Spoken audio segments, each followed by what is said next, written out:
We are about to dive headfirst into the wonderful world of virtual private networking. Before we jump on some labs, though, we've got to go through some theory and go see exactly what's going on with some of this new terminology. Because it's going to be new to you, of course, if you haven't seen VPNs before. It's going to take you a little while to absorb it. There's nothing wrong with that. That's all part of the learning process. But if you are new to VPNs, please spend a little extra time with this video. Watch it a couple of times before you move on to the labs, because the labs will be that much more helpful that way. Speaking of theory, the first question I have, maybe the first question you have, is why we VPN in the first place. And the reason is that, the shared channels that we generally use between routers, between WANs or over our WANs, they have a major drawback. They're shared. And if something is shared, what does that mean when it comes to privacy? Privacy may not be the best. It also may not be terribly secure. So I'm sure you already see where this discussion is going. But before we proceed with that, remind me from your CCNA studies, if shared channels aren't exactly private and aren't the most secure things in the world, why do we have them? Cost, because they're cheaper. And we can't have VPNs between every endpoint in the world, but sometimes we've got routers and communications that need to be a little more private than we've got a chance to have over a shared channel. And one of the great things about these virtual private networks is that we bring the privacy to a shared channel because we're actually tunneling through the shared channel. We are digging, if you will, a secure channel or a tunnel through the shared channel. And another great thing about VPNs is that we can apply rules and policies to the virtual tunnel without applying them to the physical channel we're tunneling through. So that is a great feature of VPNs.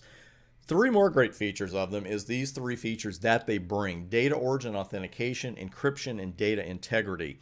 And I know these are awfully self-explanatory, especially the first one, but I want to draw a clear line between these three.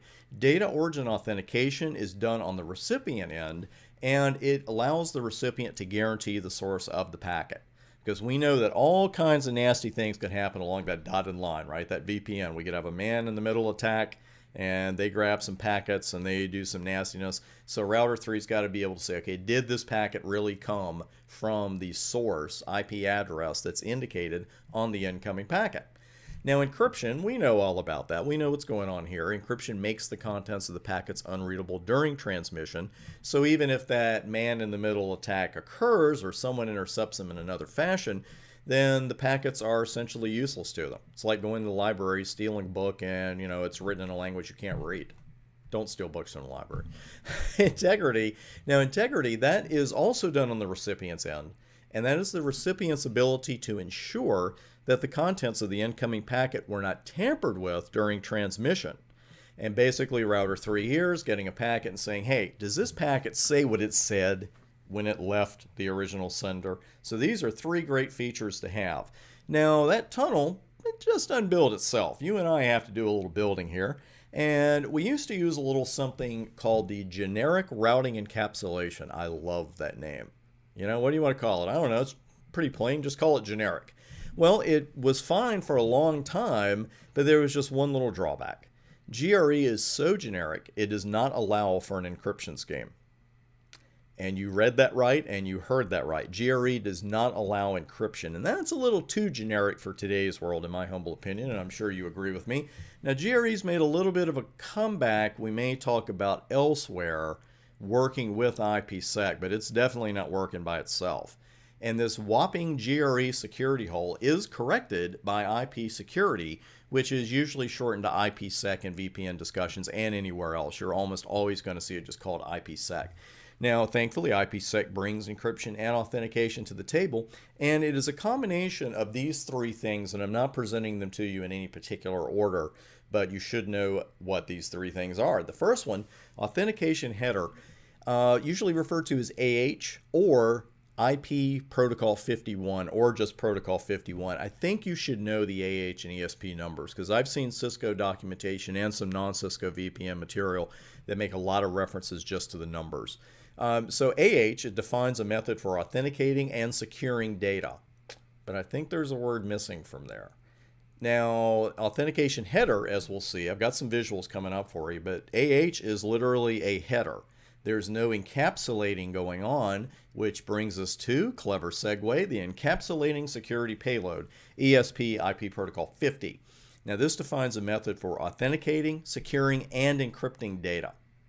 Now, the Internet Key Exchange, the IKE, we're going to be working with a lot of IKE policies live here in the next couple of videos. So this is definitely one we need to know what's going on. And simply, it negotiates the security parameters and the authentication keys that are going to be in use. Let's take a few minutes here to talk about AH and ESP and compare the two. Now, AH brings perfectly good security to the table. You know, there's data origin authentication, there's optional anti-replay protection, and AH does not fully protect the IP header info, but it does protect the payload. And you'll see why it doesn't fully protect the IP header info in an illustration in just a moment. But the thing is with AH, and I repeat it here, it offers data origin authentication. It does offer integrity, but it does not bring data confidentiality, which is a huge difference when you're comparing it to ESP. Basically, AH lets us know the packet's indicated source is indeed the source. It lets us know the packet's contents were not changed during transmission, but it doesn't guarantee that somebody didn't read it along the way. So it does have that lack of data confidentiality. Now, ESP just brings everything we could ever want. Data origin authentication, data confidentiality, anti-replay protection, encrypts the data. It's fantastic. So again, I'm repeating it there, but it does bring us that data confidentiality that we lack when we use authentication header. So, the musical question, why would we ever use AH instead of ESP? Why would we do that? This should remind you of a discussion we had during your CCENT studies, your early CCNA work. Two protocols, one of them had a ton of features like windowing and sequence numbers, and the other one didn't have jack. And of course there I'm talking about TCP and UDP respectively. You know, UDP didn't have any of the great features that TCP had, but, you know, we use UDP every day for all kinds of things in our networks. And why did we do that? Overhead. And that is one of the reasons that you would choose AH over ESP, is that AH has much less overhead than ESP does. ESP is much more processor intensive than AH. The actual encapsulation and de-encapsulation itself, you know, is a lot of extra work for the router that it doesn't have with AH. There's another reason though.